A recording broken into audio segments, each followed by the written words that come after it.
Hi guys, I'm Asif Ali and you're watching CGHOW video. Today I created this projectile effect in UE5 Niagara. I just created one, then duplicated 4 times. And if you haven't subscribed my YouTube channel yet, please subscribe it. If you like this tutorial, please like, share and comment. And don't forget to follow me on Twitter because I really want some followers there.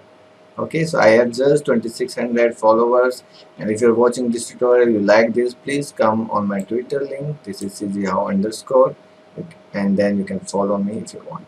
So thanks for following me if you already following, and let's start this tutorial. So I have this empty map and this folder and arc projectile we will create today.